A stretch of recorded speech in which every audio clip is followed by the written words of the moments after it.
Hi, Jules here, and welcome to the very first proper episode. I have my tea, I have my notes, and I think we can get this one started. This is Chapterly Yours.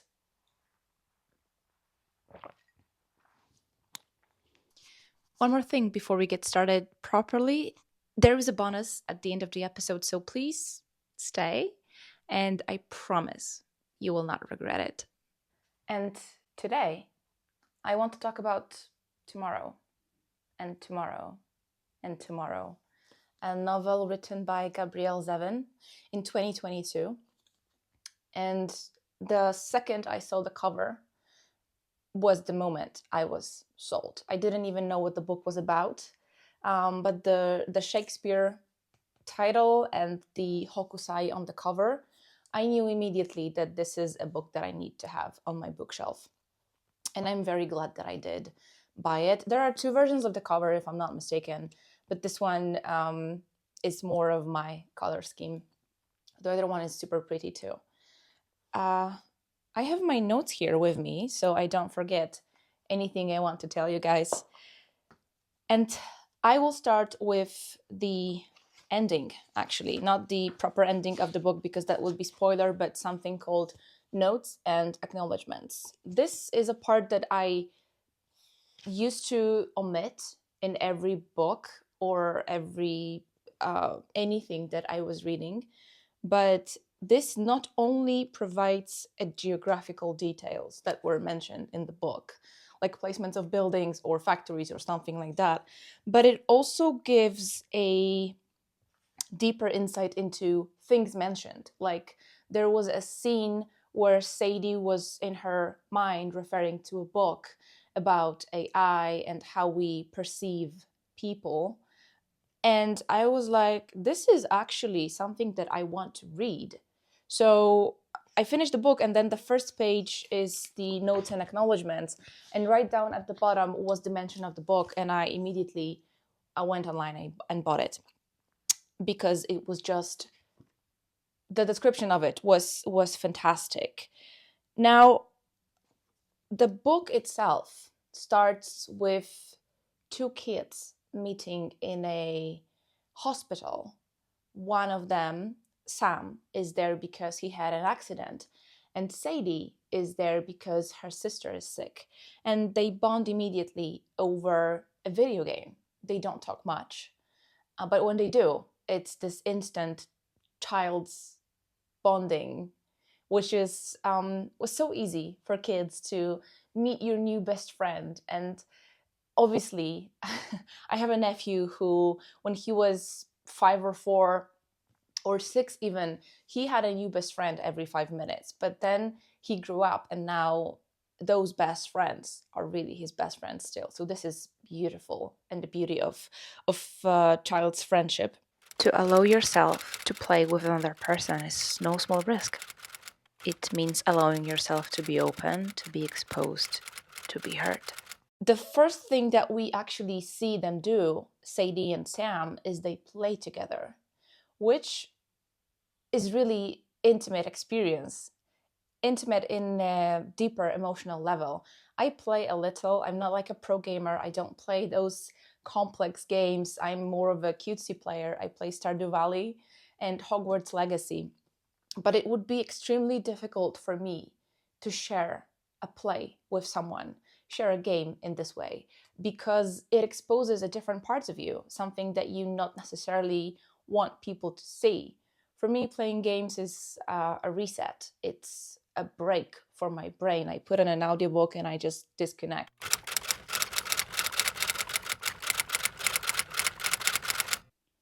At its core, this is a book about friendship. Game making is at the background. Everything that happens is a background, because for me, this is a core friendship. And Sam and Sadie, like I said, they meet in a hospital, they bond immediately, but then something happens. And Sam starts to question whether what Sadie did was actually real or just charity.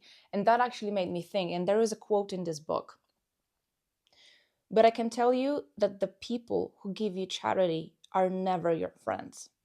it is not possible to receive charity from a friend. And that made me think really a lot, because it's obvious for me, right? But it can not be obvious for a child, right? They are learning. But it made me think, because two of my best friends are going through a very rough time in their life right now. And I was doing everything I could to support them by giving them space, by giving them love that they needed, by giving them attention and time. And there was not a single moment in my life where I thought, I have to do this for them because they're my friends. It never felt like an obligation. It felt natural, because I know, and they have been multiple times there for me, and they would do it the same for me in an instant. So for me, it's obvious that friendship is never a charity. It's, you do those things because you love the person, right? It's your friend, it's your adopted family. But this was a great quote, and it made me think about my friends too. Then we move to university times, where Sam meets Sadie again by accident, and they click instantly again. And through a series of events, they decide to make a video game together. And I love how Gabrielle Zevin wrote out the entire process of game making, and how two very creative minds needed someone who will ground them and who will take care of the mundane tasks, like paying bills, ordering food, making sure that they drink enough of water, making sure that they sleep enough. Because as a person who likes to devote herself to art, whether that's writing or painting or doing anything else, I know exactly what it feels like to have that grounding presence with me. And Sam and Sadie are going through a lot, that actually transcends the friendship part. And in Polish, relationship has this connotation to romantic relationship always. That's the first thing that comes into a Polish person's mind. Now in English, and that's how I knew I love English, because it's just so open to interpretation, relationship doesn't necessarily need to be romantic. And this friendship that they're going through is more of a relationship in general. They go through a lot of stages in that friendship.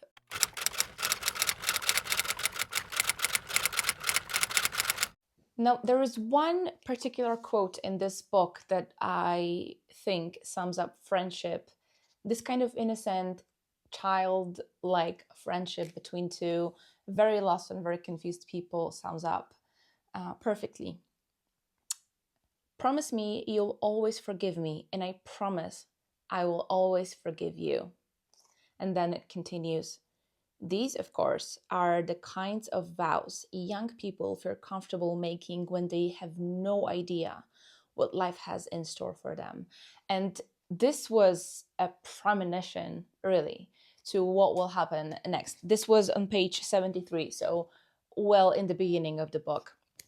And for me, it felt something monumental will happen, something bad will happen. I knew that, I just didn't know what yet. And this is one of the quotes that made this book very personal for me, because like I said, I used to be an advocate for male and female friendships. I was proud that I have a lot of male best friends, or what I thought are my best friends. But then they either broke my heart or they were using me, which I was blind to, obviously. I thought that that's how it's supposed to be. But I grew from this. I met some amazing people who opened my eyes, and now I'm here. One of the things that is a common theme in this book is the decision making, and how to make a decision that will satisfy both of the sides. It's a never. That's a period here. So the first major decision that they have to make is whether to go with a game company that's making them more money, or the one that's more creative, and there is just a guarantee of less copies of the game sold. And I understand both points of views here. Sam, who was raised poor and struggling a lot, he wants to go with the richer company, something that can give them money for other projects as well, so to speak, milk the cow, right? And then there's Sadie and her point of view, which she doesn't want to be bounded to do a sequel, which was one of the conditions for the first company. And she wants to have the creative freedom of doing what she wants. She doesn't want to be bound by the contract of making a sequel to a game, because she believes that sequels are never good, especially if they are rushed. And I agree with that. So I could relate to both of the characters, really. And I felt that through the entire book, really. How do I go on when the person I love most in the world is in love with someone else? Someone tell me the solution, he thought, so I don't have to play this losing game all the way through. Another thing very, very worth mentioning is the emotional side of two of the characters. Sadie, despite her demons, is very open in any relationship that she's in, whether that's with her boyfriend or with Sam.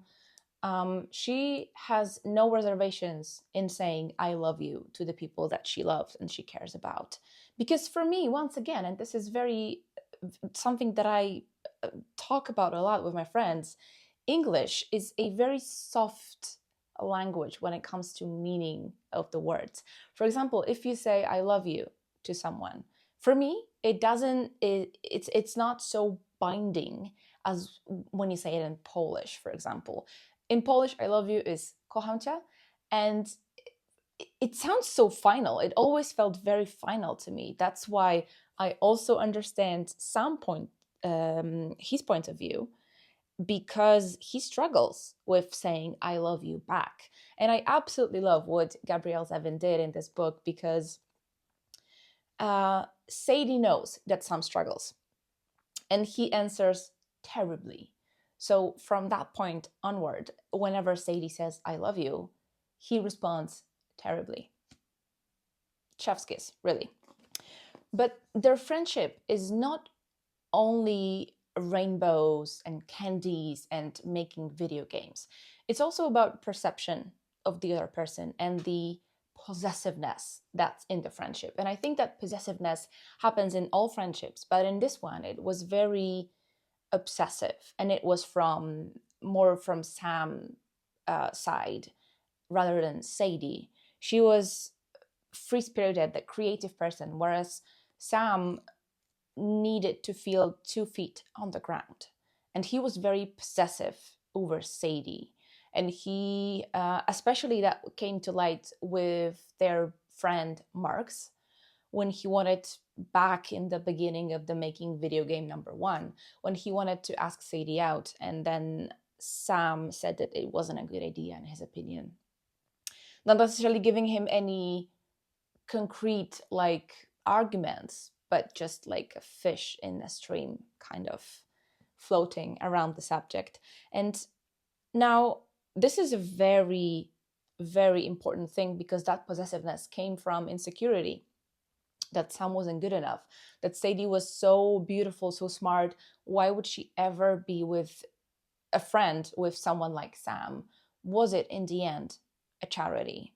So that was a very important subject on here. And actually, when I realized that, I knew that something is going to go very, very downhill. And the plot twist that honestly I didn't see coming came like 100 pages before the book ended, and it just broke down everything, including my heart. And I want to talk about grief for a moment, because there is a big section of this book that speaks about grief and how people are going through it. And there are two main ways that you can go through grief. One is just pushing through, powering through. And one of the characters is suddenly put in this position that they have to make the decisions. They have to be present. They have to run the company despite having their heart broken. And then the other way is just being extremely sad, not wanting to have anything in common with your friends, with your company, not wanting to work because everything reminds you of that person. And once again, this is something that anyone can relate to in the world. And I think that as we grow, we learn that sometimes you just have to push through. Even if it's not for you, it's for someone else in your life. And you just cannot break down and cry, which is why I really love how Gabrielle Zevin always puts those two very polarized perspectives on in her book. It speaks of her skill and talent. Zweisamkeit is the feeling of being alone even when you're with other people. Before I met you, I felt this constantly. I felt it with my family, with my friends, and every boyfriend I've ever had. Okay, I think I told you guys everything that I actually wanted to tell you about the book. There are some passages that I want to read through because I find them very interesting. And as you can see, maybe not. Those are Star Trek sticky notes. This is Spock right here, and that's Bones. Anyway, and this is the kind of book that I would love to see turn into a movie with this full 90s vibe of those classic video games that were the cornerstone for Sam and Sadie, where there is this mentality of having no limitations at all when you are limited by technology. This is like an engine that motivates you, that keeps you going, keeps you making those video games. Fantastic. I would love to see that turn into a movie, and I hope if and when it's not gonna be terrible. I recently started commonplacing, and I have two, those notebooks, and maybe in a different video I will explain. One of them is general with quotes, thoughts, and ideas. The other one is strictly about telling stories. And when I was reading this book, there was a couple of mentions of Hokusai, not only on the cover, but also Sadie had a print of it. Apparently it was very popular among MIT students or Harvard. I don't remember which one she went to. But anyway, the technology, game making. And there were a couple of mentions here of other painters like William Morris, but there was also mention of a painting called Cherry Blossoms at Night. And I Googled it, and I went immediately head down, head first, into a well of research, because it turns out that this painting, the Cherry Blossoms at Night, was painted by Hokusai's daughter. Now, how the hell did I not know that Hokusai had a daughter? I mean, I knew that he had kids, but I had no idea that she was a painter. And then I went deeper into the Japanese art of 17th, 18th, and 19th century. And this is why I fell in love back with reading last year, because it made me want to research other things. And that's why I also bought this book, I Am a Strange Loop, because it was mentioned in the book. And I think this makes a great book even greater, that it stays with you and then you remember something that was there and then you want to immediately research it. So that for me was tomorrow and tomorrow and tomorrow. Now, it feels for me very, very nostalgic in a lot of reasons, because I see myself both in Sam and Sadie. I see my mistakes. I see the things that I did good in my life. But above all, for me, this book felt like I finally am over all this drama, all those mistakes, all those terrible things that happened in my life. And it felt like a final release, like I was reading my old journal. And this might sound very weird. Obviously, I didn't go through 90% of things that happen in this book, but from the character point of view, I can relate. That's why this felt so nostalgic. Besides, early 90s, my childhood, I could not say anything else or anything bad. I gave this book 4 stars out of 5. I think it's a fair evaluation. Wow, evaluation. This is such a corporate word for me. Oh my God. Such a fair score for this book. And I cannot wait for more. I will also be on the lookout for a potential movie or a TV show. But oh my God, one more thing. Emily Dickinson and everything else that was mentioned in this book. So Gabrielle Zevin starts this book with a poem by Emily Dickinson.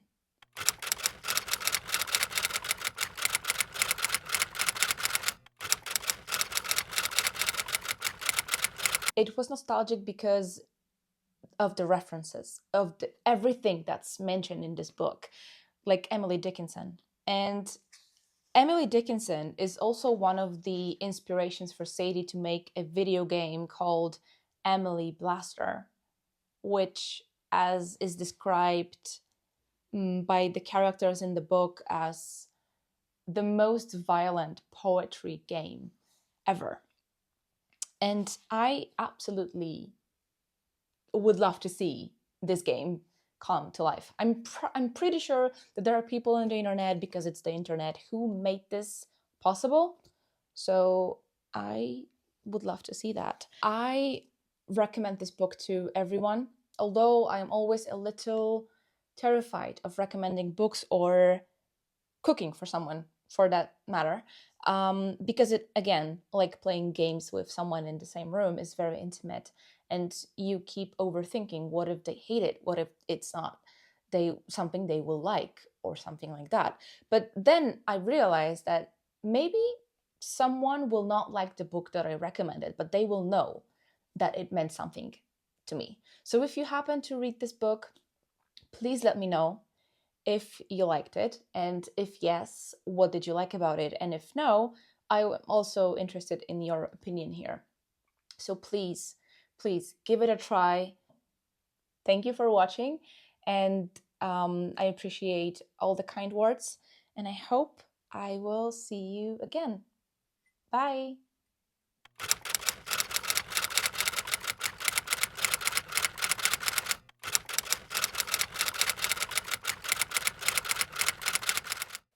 Okay, you stayed till the end of the video, and I have the promised bonus, which is the tomorrow and tomorrow and tomorrow speech from Macbeth, but in Polish. So see, you will learn something. This is a free Polish lessons for all of my friends and viewers who speak English. I use bookmarks. I make bookmarks, but then again, I find myself using anything as a bookmark. Now, this speech comes from Act 5, Scene 5. So here it goes. Jutro i ponownie jutro. Powolnym krokiem wleczę się z dnia na dzień, aż po ostatnią zgłoskę dziejów czasu. A wszystkie wczoraj oświecały głupcom drogę ku śmierci w prochu. Precz, precz, świeczko! Życie jest cieniem ruchomym jedynie, nędznym aktorem, który przez godzinę pyszni i miota się po scenie, aby umilknąć później na zawsze. Jest bajką opowiedzianą przez głupca, pełnego furii i wrzasków, które nic nie znaczą. Well, this is Shakespeare in Polish. I have tons of annotation in this book because this is one that I read in high school. And actually, this collection means a lot to me. That being said, I would love to have Shakespeare in English as well. Anyway, thank you guys for watching. Enjoy the rest of your day and speak soon.